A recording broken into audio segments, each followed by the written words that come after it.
அனைவருக்கும் வணக்கம். Welcome to peoples heroes academy. நம்ம ஸ்கூல் புக்ஸில் என்னென்ன லெசன்ஸ் படிக்கணும் அப்படின்றத தான் பார்த்துக்கிட்டு இருக்கோம்.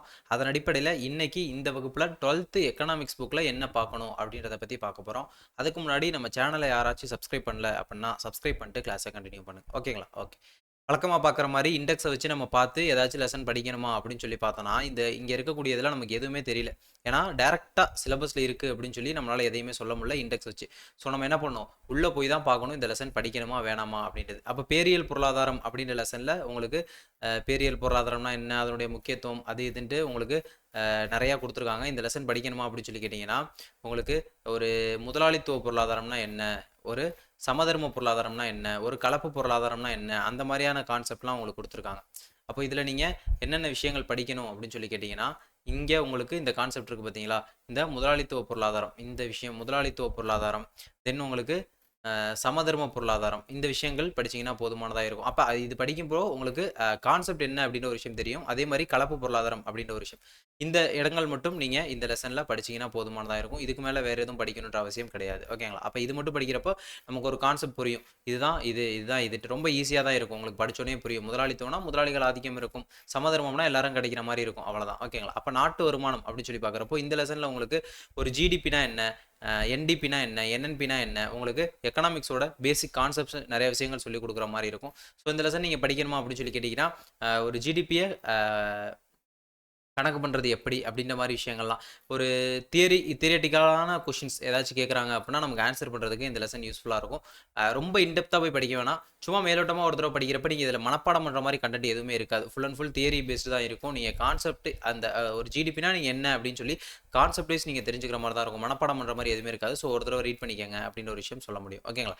தென் வேலை வாய்ப்பும் வருமான கோட்பாடுகள். அப்போ இந்த லெசன் பொறுத்த வரைக்கும் உங்களுக்கு அந்த அந்த கான்செப்ட் மட்டும் படிச்சுக்கோங்க அப்படின்னு ஒரு விஷயம் சொன்னேன். அதே மாதிரி இந்த விஷயத்தை இங்கே பொறுத்த வரைக்குமே இந்த லெசன் ஃபுல்லாகவே நீங்கள் என்ன பண்ணிக்கங்க, ஒரு தடவை ரீட் பண்ணி விட்டு கான்செப்டை நல்லா பார்த்துக்கங்க அப்படின்னு ஒரு விஷயம். இங்கே வந்து உங்களுக்கு அந்த குறிப்பிட்ட சொன்ன பகுதிகள் மட்டும் படிச்சிங்கன்னா போதுமானதாக இருக்கும். ஓகேங்களா? தென் உங்களுக்கு தேர்ட் லெசன் சொல்லி பார்க்குறப்ப அப்போ வேலையின்மையின் வகைகள், வேலை வாய்ப்பும் வருமான கோட்பாடுகளும் அப்படின்னு சொல்லி பார்க்குறப்போ உங்களுக்கு சமூக பொருளாதார பிரச்சனைகள் அப்படின்றது கொடுத்துருக்காங்க இல்லையா. உங்களுக்கு சிலபஸ் எடுத்து பார்த்தீங்கன்னா இப்போ புதுசாக உங்களுக்காக சேர்த்துருக்காங்க. இது எக்கனாமிக்ஸில் என்ன பண்ணியிருக்காங்கன்னா புதுசாக சேர்த்துருக்காங்க, தற்போதைய சமூக பொருளாதார பிரச்சனைகள். அது மட்டும் இல்லாமல் உங்களுக்கு முன்னாடி இருந்ததுலே இருந்துச்சு சமூக பிரச்சனைகளில் வேலை வாய்ப்பு அப்படின்னு ஒரு விஷயம்லாம் இருக்கு இல்லையா. ஸோ வேலையின்மைனா என்ன, வேலையின்மையுடைய வகைகள் ஒரு சில வகைகள் இருக்குது. ஸோ அந்த வகைகள் மட்டும் படிச்சுக்கிட்டிங்கன்னா போதுமானதாக இருக்கும். அப்போ இது வரைக்கும் நீங்கள் படிச்சுக்கிட்டிங்கனாலே போதுமானதாக இருக்கும். ஓகேங்களா? வேலைவாய்ப்பு பற்றிய கோட்பாடு இதெல்லாம் நமக்கு பெருசாக தேவை கிடையாது. தேவையான விஷயங்கள் மட்டும் நீங்கள் படிச்சுக்கிட்டிங்கன்னா அந்த 2 விஷயம் போகும். அதே போல் வேறு எதுவும் இருந்துச்சு அப்படின்னா நம்ம இப்படி தள்ளிட்டு போகிறப்பே சொல்கிறோம். ஏன்னா இந்த 12th எக்கனாமிக்ஸ் பொறுத்த வரைக்கும் நீங்கள் அங்கங்கே கொஞ்சம் கொஞ்சமாக படிச்சிங்கன்னா போதுமானதாக இருக்கும். ஃபுல்லாக இந்த லெசன் தான் நீங்கள் ஃபுல் அண்ட் ஃபுல் படிக்கணும் அப்படின்னு சொல்லக்கூடிய லெசன்ஸ் எதுவுமே பெருசாக கிடையாது. இங்கே கொஞ்சம் அங்கே கொஞ்சமாக தான் நீங்கள் படிக்கிற மாதிரி இருக்கும். அதை மட்டும் நோட் பண்ணி வச்சு கரெக்டாக படிச்சுங்க. ஓகேங்களா? அப்போ இதில் நீங்கள் நம்ம சொன்ன விஷயங்கள் மட்டும் படிச்சுக்கோங்க. வேலை வாய்ப்பின்மைனா என்ன, வேலை வாய்ப்பின்மையுடைய வேலையின்மையின் வகைகள் என்னன்னு இருக்குது இல்லையா, அது மட்டும் படிச்சிங்கன்னா போதுமானதாக இருக்கும். ஓகேங்களா? தென் நுகர்வு சார்பும் முதலீடு சார்பும் அப்படின்னு சொல்லி பார்க்குறப்ப உங்களுக்கு பார்க்குறப்ப எதுவுமே தெரில. அப்போ உள்ளே போய் பார்த்தீங்க அப்படின்னா உங்களுக்கு ஃபுல் அண்ட் ஃபுல் கான்செப்டில் இறங்கிட்டாங்க. தியரட்டிக்கலாக போய் உங்களுக்கு ஒரு தியரியாக எடுத்து கொடுத்துருக்காங்க. ஒருத்தர் சொன்ன தியரியும் எடுத்து கொடுத்து சால்வ் பண்ணி நிறைய விஷயங்கள் கொடுத்துருக்காங்க. அப்போ இது ஏதாச்சும் படிக்கணுமா அப்படின்னு சொல்லி கேட்டிங்கன்னா இங்கே இருக்கக்கூடிய எதுவுமே தேவையில்லை. பின்னாடி வரது ஏதாச்சும் படிக்கணுமான்னு சொல்லி கேட்டிங்கன்னா ஈஸியாக எழுதி வச்சுட்டு சொல்ல முடியும். ஆனால் அப்படி ஸ்க்ரோல் பண்ணி காட்டும்போது உங்களால் இன்னும் கொஞ்சம் அனலைஸ் பண்ணிக்க முடியும். இப்படிலாம் அனலைஸ் பண்ணணும் அப்படின்ற ஒரு ஸ்கில் உங்களுக்கு டெவலப் ஆகும். அதனால தான் சொல்கிறோம். அப்போ இந்த லெசனில் நீங்கள் படிக்க வேண்டிய விஷயம் எதுவுமே கிடையாது. ஸோ நீங்கள் அதை ஒமிட் பண்ணிட்டு என்ன பண்ணலாம், அடுத்தது போயிடலாம். ஓகேங்களா? தென் பணவியல் பொருளியல் அப்படின்னு சொல்லி பார்க்குறப்ப நீங்கள் கொஞ்சம் படிக்கிற மாதிரி விஷயங்கள் நிறையா இருக்கும். அப்போ இங்கே எக்கனாமிக்ஸ் பொறுத்த வரைக்கும் உங்களுக்கு மேலே இந்த ஸ்டார்டிங்கில் உங்களுக்கு திருக்குறளோ இல்லை ஒருத்தர் சொன்ன ஒரு வாக்கியமோ கொடுத்துருப்பாங்க. அதை படிச்சுட்டு யார் சொன்னாங்க அப்படின்ற ஒரு விஷயம் படிச்சுக்கிட்டிங்கன்னா பெட்டராக இருக்கும். ஓகேங்களா? அப்போ இதை பொறுத்த வரைக்கும் இந்த பணவியல் பொருளியல் அப்படின்ற பொறுத்த வரைக்கும் பணம்னா என்ன, பணத்துக்கான இலக்கணம் என்ன, அது எப்படி கொஞ்சம் கொஞ்சமாக வளர்ந்து வந்துச்சு, அப்போ இப்போ நம்ம பணம் எப்படி யூஸ் பண்ணிக்கிட்டு இருக்கோம், இப்போ கரண்ட் டெக்னாலஜியில் என்னென்ன பணங்கள் யூஸ் பண்ணிக்கிட்டு இருக்கோம். அப்போ அது மட்டும் இல்லாமல் பேங்க் ஆர்பிஐ நமக்கு பண அளிப்பு தராங்க. அப்போ பண அளிப்புக்கு என்னென்ன விஷயங்கள் தீர்மானிக்குது, பண அளிப்பு யார்கிட்ட எவ்வளோ பணம் இருக்கணும் அப்படின்றத என்ன தீர்மானிக்குது, இந்த மாதிரி விஷயங்கள்லாம் உங்களுக்கு கொடுத்துருக்காங்க. ஸோ இதை பொறுத்த வரைக்கும் நீங்கள் இது வரைக்கும் நல்லா படிச்சுக்கோங்க அப்படின்ற ஒரு விஷயத்த சொல்ல முடியும். பண அளவு கோட்பாடுகள் அப்படின்னு சொல்லி பார்க்குறப்ப இதுக்கப்புறம் இருக்கிறதெல்லாம் நீங்கள் உங்களுக்கு கான்செப்ட் வைஸாக உள்ளே போய் இன்டெப்த்தாக மார்சல் சமன்பாடு, கீன் சமன்பாடு இதெல்லாம் உங்களுக்கு பெருசாக எதுவுமே தேவையில்லை. அப்புறம் தென் உங்களுக்கு பணவீக்கம்னா என்ன அப்படின்ற ஒரு விஷயத்தை படிச்சுக்கோங்க. பணவீக்கம் எத்தனை வகைப்படும் அப்படின்ற விஷயங்கள்லாம் இருக்குது. ஓடும் பணவீக்கம், முந்து பணவீக்கம் அதெல்லாம் இருக்குது. பணவீக்கத்துக்கான காரணிகள் இருக்குது. இதுவுமே நீங்கள் ஒரு கான்செப்ட் வைஸாக எல்லாமே பணவீக்கம்னா என்ன, பணவீக்கத்துடைய விளைவுகள் என்ன, பணவீக்கத்தோட காரணிகள் இல்லை, இதெல்லாமே படிக்கிறப்ப நீங்கள் கான்செப்ட் வைஸாக ஒரு ஸ்டேட்மெண்ட் வைஸ் கொஷினுக்கு ஆன்சர் பண்ண முடியும். பணவீக்கத்தை கட்டுப்படுத்தும் வழிமுறைகள். அப்போ ஸ்டேட்மெண்ட் வைஸ் கொஷின்ஸ்க்கு ஆன்சர் பண்ணணும் அப்படின்னா இது உங்களுக்கு தேவைப்படும். பணவாட்டம், பணவீக்கம், மீள் பணவீக்கம், தேக்க வீதம், இதை பற்றிலாம் உங்களுக்கு கொடுத்துருக்காங்க. பணவாட்டம் அப்படின்ற ஒரு விஷயம், வணிகச் சூழல் அப்படின்ற ஒரு விஷயம். வணிகச்சூழல் அப்படின்றதெல்லாம் பெருசாக உங்களுக்கு தேவையில்ல. இது படிச்சுக்கோங்க. பணவாட்டம் அப்படின்ற ஒரு விஷயம், பணவீக்கம், பணவாட்டம் அப்படின்றத படிச்சுக்கோங்க. அவ்வளோதான். இதில் நீங்கள் படிக்க வேண்டிய விஷயங்கள் நம்ம சொன்ன விஷயங்கள் மட்டும் படிச்சுக்கோங்க அப்படின்ற ஒரு விஷயத்த சொல்ல முடியுது. ஓகேங்களா? இது படிக்கிறப்போ உங்களுக்கு கான்செப்ட் வைஸ் நிறைய விஷயங்கள் தெரிஞ்சுப்பீங்க. தென் வங்கியியல் அப்படின்னு சொல்லி பார்க்குறப்ப இந்த லெசனை ஃபுல்லாகவே படிக்கிற மாதிரி தான் இருக்கும். அப்போ ஆர்பிஐ பற்றியும் உங்களுக்கு பேங்கிங் சிஸ்டம் பற்றியும் தெளிவாக எடுத்து சொல்லக்கூடிய ஒரு லெசனாக தான் இருக்குது. மோஸ்ட்லி எல்லாமே நீங்கள் படிக்கிற மாதிரி தான் இருக்கும். வங்கிகள் பற்றி நீங்கள் முழுக்க தெரிஞ்சுக்கிற மாதிரி இருக்கும். ஃபுல் அண்ட் ஃபுல் உங்களுக்கு கான்செப்ட் மட்டும் இல்லாமல் அங்கங்கே உங்களுக்கு ரிசர்வ் பேங்க் பற்றின டேட்டாக்களும் கொடுத்துருக்காங்க. ஸோ உங்களுக்கு லெசன் அப்படின்னு சொல்லி பார்க்குறப்ப நிறைய விஷயங்கள் கொடுத்துருப்பாங்க. நீங்கள் கான்செப்ட் வைஸ் புரிஞ்சுக்கிற மாதிரி நிறையா இருக்கும். மனப்பாடம் பண்ணுற மாதிரியான கண்டென்ட்ஸும் நிறையா இருக்கும். ஸோ படிச்சுக்கிட்டீங்க அப்படின்னா உங்களுக்கு யூஸ்ஃபுல்லாக இருக்கும். அது மட்டும் இல்லாமல் வேறு என்னென்ன பேங்க் இருக்குது, அப்போ பேங்கிங்ஸ் பற்றி ஃபுல் அண்ட் ஃபுல் உங்களுக்கு எடுத்து கொடுத்துருக்காங்க. அப்போ இது நீங்கள் படிக்கிறப்போ உங்களுக்கு கன்ஃபார்ம் இந்த லெசன் அப்படின்றது உங்களுக்கு யூஸ்ஃபுல்லாக தான் இருக்கும். இந்திய தொழில்நிதி கழகம், இது மாதிரி உங்களுக்கு ஐசிஐசிஐ, இப்போ இதெல்லாம் எப்போ ஸ்டார்ட் பண்ணாங்க, இந்த மாதிரி ஐடிபிஐ பேங்க் இதெல்லாம் எப்போ ஸ்டார்ட் பண்ணாங்க, இந்த மாதிரி எல்லா விஷயங்களுமே உங்களுக்கு யூஸ்ஃபுல்லாக இருக்கக்கூடிய விஷயங்கள் தான். பணவியல் கொள்கை அப்படின்னு சொல்லி பார்க்குறப்போ உங்களுக்கு இது ஆக்சுவலாக குரூப் 2 சிலபஸில் இருக்குது. பணவியல் மற்றும் நிதியியல் கொள்கை, நிதி கொள்கை மற்றும் பணவியல் கொள்கை அப்படின்றது குரூப் 2 சிலபஸில் இருக்குது. குரூப் 4 சிலபஸ் எடுத்து பார்த்தீங்க அப்படின்னா அந்த மாதிரி உங்களுக்கு எதுவுமே இருக்காது. ரிசர்வ் பேங்க்குக்கு அப்புறம் நிதி ஆணையம் அப்படின்றது டேரெக்டாக போயிடுறாங்க. ஸோ இங்கே உங்களுக்கு இருக்காது. ஒருவேளை நீங்கள் குரூப் 2க்கு படிக்கிறீங்க அப்படின்னா நீங்கள் இந்த இடம் படிச்சுக்கலாம், இல்லை அப்படின்னா தேவையில்லை. பணவியல் கொள்கை அப்படின்றது உங்களுக்கு குரூப் 2 சிலபஸில் இருக்குது. பணக்கொள்கை மற்றும் நிதி கொள்கை அப்படின்றது குரூப் 4 சிலபஸில் இருக்குது, குரூப் 2 சிலபஸில் இல்லை. இது நீங்கள் வங்கித்துறையில் அண்மை கால முன்னேற்றங்கள் அப்படின்றது படிச்சுக்கோங்க. ஓகேங்களா? இதெல்லாம் நீங்கள் படிக்க வேண்டிய விஷயமா இருக்கும். மோஸ்ட்லி இந்த லெசன் எல்லாமே நம்ம ஏற்கனவே சொன்ன மாதிரி இந்த லெசன் முழுக்க படிக்கிற மாதிரி தான் இருக்கும். மோஸ்ட்லி எல்லாமே கண்டென்ட்டாக தான் இருக்கும். நல்லா படிச்சுக்கோங்க. ஓகேங்களா?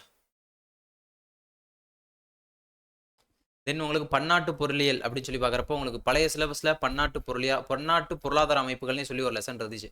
இப்போ வந்து உங்களுக்கு ரெண்டுமே இல்லை. ஸோ அது 2 லெசனுமே நீங்கள் படிக்க தேவை இருக்காது அப்படின்னு சொல்லி நம்புறேன். இருந்தாலும் ஒரு தடவை நம்ம ஸ்க்ரோல் பண்ணி பார்த்தப்போ ஏதாச்சும் வந்துச்சுன்னா சொல்கிறேன். பன்னாட்டு பொருளாதார அமைப்புகள்னு சொல்லி உங்களுக்கு பழைய சிலபஸில் கொடுத்துருந்தாங்க. இப்போ அந்த சிலபஸில் அந்த பாயிண்ட்டை எடுத்துட்டாங்க. சிலபஸில் அது இல்லை.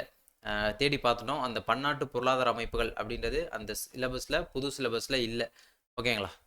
ஸோ நீங்கள் இந்த 2 லெசனும் படிக்க வேண்டிய தேவை இருக்காது. ஓகேங்களா? பன்னாட்டு பொருளாதார அமைப்புகள் ஏற்கனவே பார்த்துட்டோம். இருந்தாலும் இப்போ ஒரு தடவை பார்க்குறோம். ஓகே ஓகேங்களா? ஓகே. அப்போ இந்த 2 லெசனுமே நீங்கள் படிக்க வேண்டிய தேவை இருக்காது. டேரெக்டாக நீங்கள் நிதி பொருளியல் அப்படின்ற ஒரு லெசனுக்கு போயிடலாம்.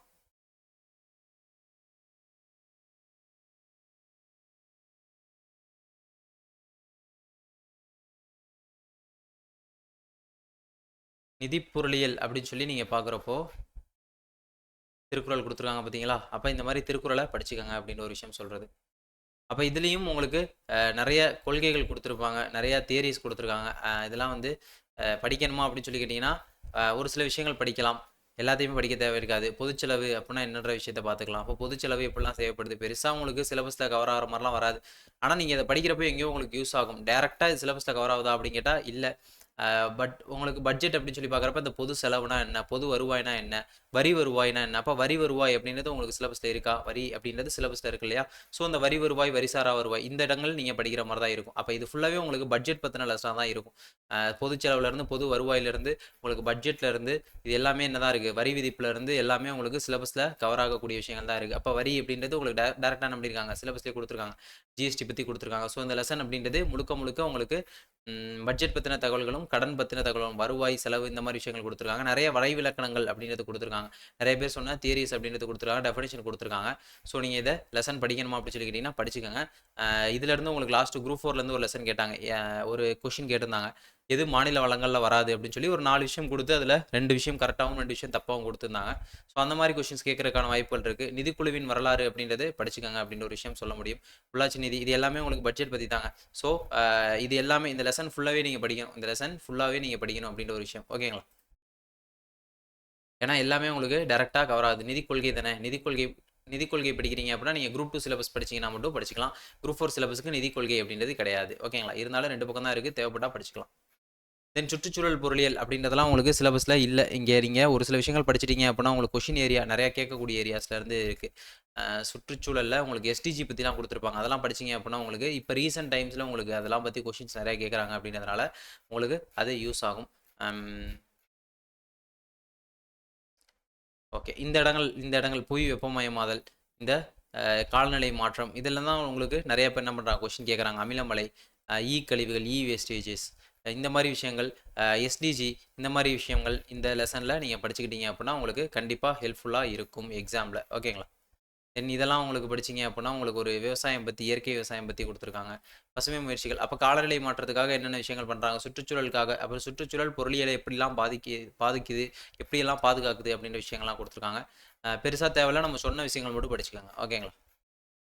தென் பொருளாதார மேம்பாடும், திட்டமிடலும் அப்படின்னு சொல்லி பார்க்குறப்ப, இந்த லெசன் உங்களுக்கு எங்க வரும்? அப்ப திட்டமிடல் அப்படின்ற ஒரு விஷயம் குடுத்துட்டாங்கன்னா, அது உங்களுக்கு திட்டமிடல பத்தின விஷயங்கள். அப்ப 5 ஆண்டு திட்டங்கள், 12 5 ஆண்டு திட்டங்கள் போட்டிருக்காங்க. அப்ப இந்த திட்டமிடல் அப்படின்ற கான்செப்ட், அப்ப திட்டமிடல்ன்றது எப்படிலாம் பண்றாங்க அப்படின்ற ஒரு விஷயம் குடுத்துருக்காங்க. வறுமை நச்சு சுழற்சி அப்படின்றத படிச்சுக்கங்க. வறுமை அப்படின்றது உங்களுக்கு டைரக்ட்டா என்ன பண்ணியிருக்காங்க, சிலபஸ்ல குடுத்துருக்காங்க. அப்போ வறுமை அப்படின்றது படிச்சுக்கங்க. அப்ப இந்த திட்டமிடல், இதுல இந்த லெசன பொறுத்தவரைக்கும் இதுக்கப்புறம் இருக்கிறது நீங்க படிச்சீங்கன்னா போதும். திட்டமிடல்னா என்ன? இந்தியால திட்டமிடல் எப்படி நடக்குது? திட்டமிடல் இந்தியால இருக்கக்கூடிய அந்த 5 ஆண்டு திட்டங்கள், அதுக்கான ஆதரவான கருத்துக்கள், எதிரான கருத்துக்கள் இந்த மாரி விஷயங்கள். அப்ப அந்த நம்ம சொன்ன விஷயங்கள் மட்டும் இதில படிச்சுக்கங்க. திட்டமிடலின் வகைகள் அப்படின்றது குடுத்துருக்காங்க. அதையுமே படிச்சுக்கங்க. தென் உங்களுக்கு 5 ஆண்டு நித்தி ஆயோக் திட்டமிடல் அப்படின்றத உங்களுக்கு நிப்பாட்டிட்டு, தென் உங்களுக்கு நித்தி ஆயோக் அப்படின்றத ஸ்டார்ட் பண்ணி கொண்டு வந்துகிட்டு இருக்காங்க இல்லையா? ஸோ அந்த நித்தி ஆயோக் பத்தி குடுத்துருக்காங்க. இது நீங்க படிக்க வேண்டிய விஷயங்கள். அப்ப இந்த லெசன்ல நீங்க படிக்க வேண்டிய விஷயங்கள் அப்படின்றது இதுதான். ஓகேங்களா? அப்ப இப்படிதான் இதனால தான் நம்ம உள்ள எடுத்து காட்டுறோம். நீங்க என்னென்ன படிக்கணும் அப்படின்னு சொல்லி. ஒரு ஒரு இடத்துலயும் நீங்க ஒண்ணு படிக்கிற மாரி இருக்கும். பாக்ஸ் கரண்ட்ஸ் இருந்துச்சு, ஏதாச்சும் சிலபஸ் ஓரியன்டடா இருந்துச்சு அப்படின்னா படிச்சுக்கங்க. அப்ப ஸ்டாட்டிஸ்டிக்ஸ் அப்படின்னு சொல்லி பார்க்குறப்ப இந்த லெசன்ல எதுவுமே படிக்க வேண்டிய தேவைகள் இருக்காது. ஓகேங்களா? அவ்வளோதான். இதுதான் லாஸ்ட் லெசன் உங்களுக்கு. அப்ப நீங்க படிக்க வேண்டிய விஷயங்கள் அப்படின்றத நம்ம எல்லாமே தெளிவா குடுத்துட்டோம். இங்க உங்களுக்கு பொருளாதார மேம்பாடும், திட்டமிடலும் அப்படின்றதுல உங்களுக்கு அந்த திட்டமிடல், இந்தியாவில் திட்டமிடல் அப்படின்ற விஷயங்கள்ல இருந்து நீங்க படிச்சீங்கன்னா போதுமானதா இருக்கும். அப்ப இதுதான் நீங்க படிக்க வேண்டிய விஷயங்கள். இந்த லெசன் 1 இந்த லெசன்ல கொஞ்சம் 1, 2, 3 4 இந்த லெசன் 5, 6, 7, 8 லெசன். 8 லெசன்ல நம்ம இங்க ஃபுல்லா படிக்க வேண்டிய லெசன்னா 1, 2, 3, 4 லெசன் தான். மத்தபடி அங்க கொஞ்சம், இங்க கொஞ்சமா நீங்க படிக்கிற மாரி தான் இருக்கும். ஓகேங்களா? அப்ப இதுதான் நீங்க 12த் எக்கனாமிக்ஸ்ல படிக்க வேண்டிய லெசன். நீங்க ஏன் படிக்கணும்? எதுக்காக படிக்கணும்? அப்படின்ற விஷயம் எல்லாத்தையுமே நம்ம எக்ஸ்ப்ளைன் பண்ணி குடுத்துருக்கோம். ஒரு ஒரு லெசனுக்குள்ளேயும் நீங்க எந்தெந்த சப் டாபிக்ஸ் படிக்கிற மாரி இருக்கு, அதையுமே எடுத்து குடுத்துருக்கோம். கரெக்ட்டா எடுத்து படிங்க. இதெல்லாம் சிலபஸ்ல இருக்கா? இல்லையா? அப்படின்றத பார்த்து. ஓகேங்களா? ஓகே. அப்ப இந்த கிளாஸ் முழுக்க முழுக்க புரிஞ்சிருக்கும்னு சொல்லி நம்புறேன். புரிஞ்சிருச்சு, புடிச்சிருச்சு அப்படின்னா, மறக்காம நம்ம சேனல சப்ஸ்கிரைப் பண்ணிக்கங்க. தொடர்ந்து நம்ம இதே போல இன்னொரு வகுப்புல சந்திப்போம். நன்றி, வணக்கம்.